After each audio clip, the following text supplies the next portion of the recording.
L'art de transmettre et donc d'éduquer.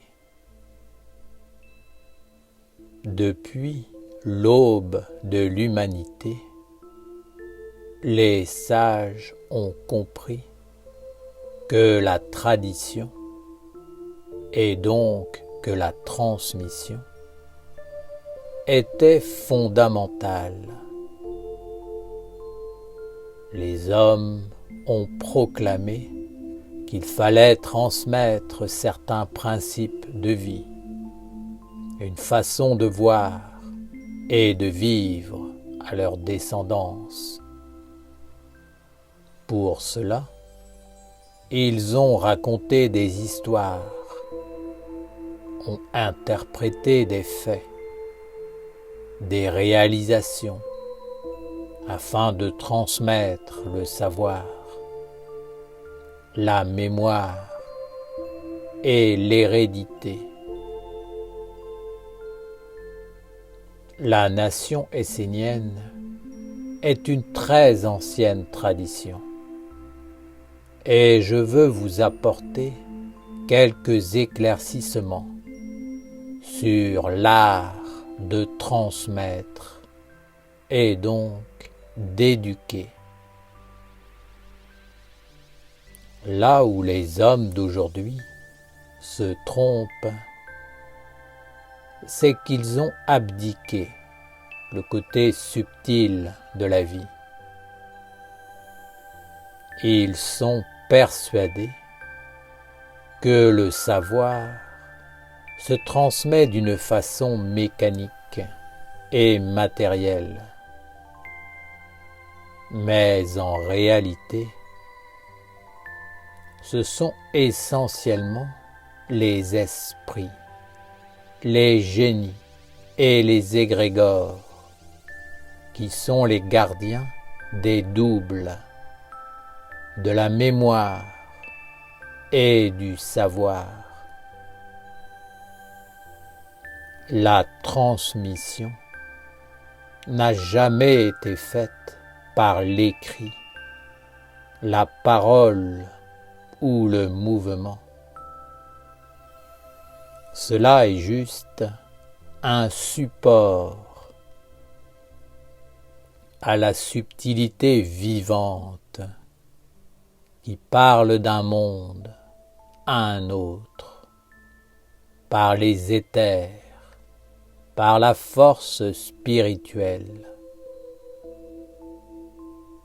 Lorsqu'un enfant vient dans une famille, la transmission ne se fait pas avec la compréhension des mots ou des gestes, et encore moins par les écrits, mais par tout ce qui existe, respire et se dégage en subtilité de la famille et de l'environnement. Bien sûr que les gestes et les mots sont importants pour dire l'amour, mais le nouveau-né ne comprend pas ces mots. Il capte les atmosphères, les énergies, les esprits. C'est toujours l'invisible qui transmet. Et quoi que vous accomplissiez à travers le visible, l'enfant ne captera que la réalité de l'invisible qui se dégage et apparaît. Ce qui demeurera en lui, c'est la réalité de ce qu'il a capté de subtil, ce qu'il a ressenti, ce qu'il a goûté et vécu dans les éthers.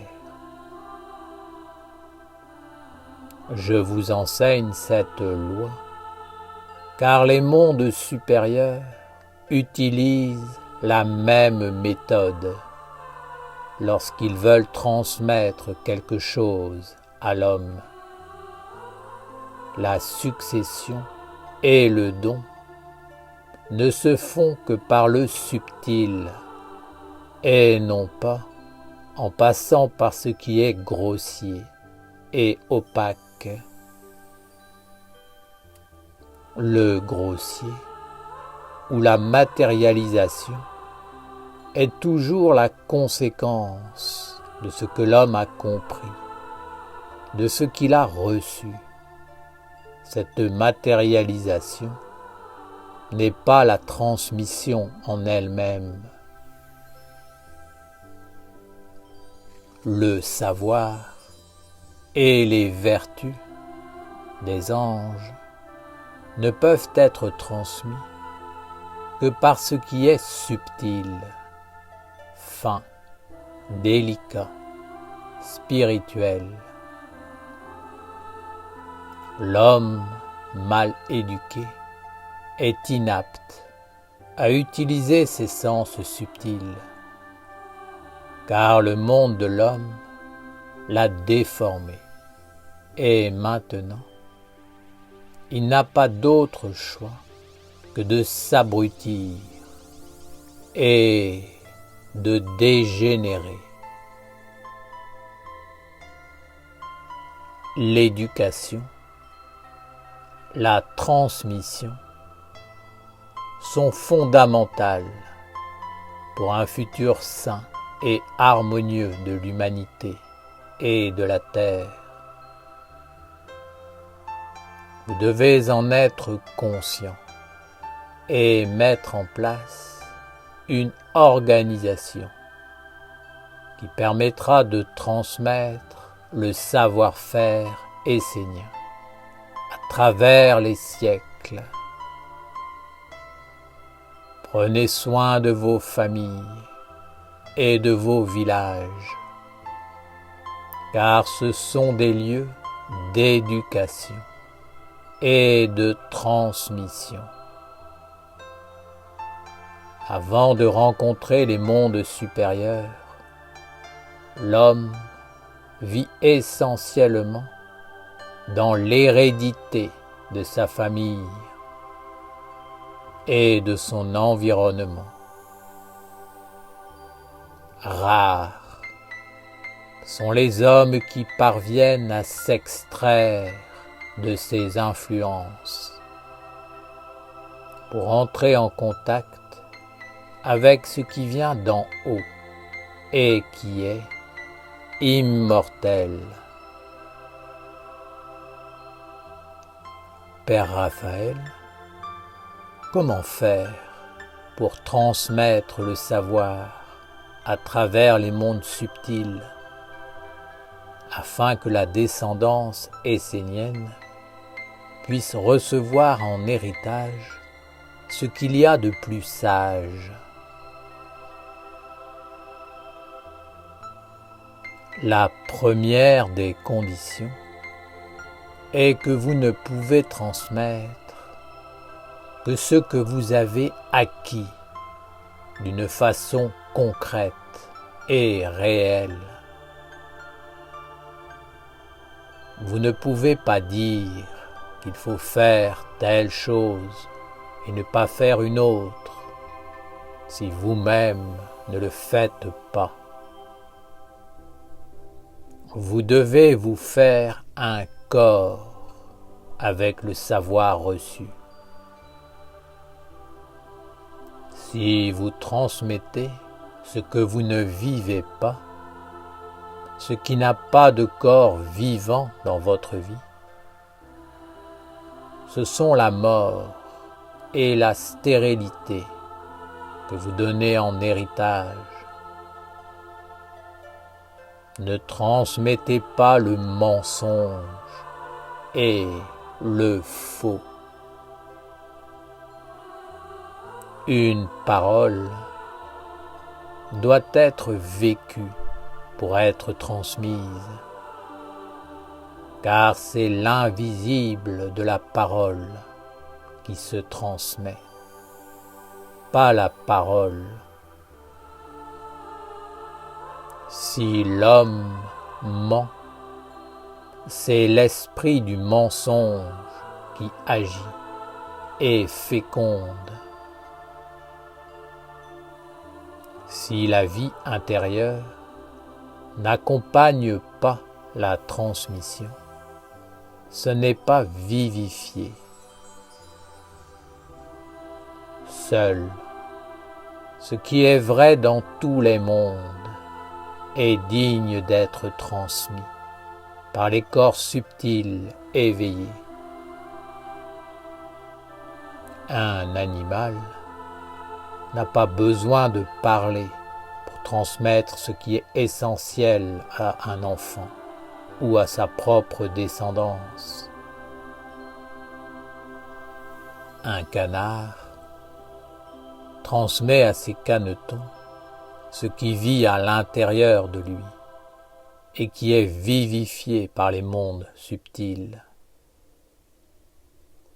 Cette transmission vivante devient le fondement de toute chose, l'orientation, le schéma directeur, le patron sur lequel la vie va tisser les événements futurs. Lorsque vous parlez pour transmettre ce qui a de la valeur, ce ne sont pas la consistance de la parole, la terre, le timbre, mais c'est ce qui est véhiculé par elle qui touchera les corps subtils, qui éveillera la conscience, nourrira l'âme et s'incarnera comme une évidence, prenant racine à l'intérieur de l'homme ou de l'enfant.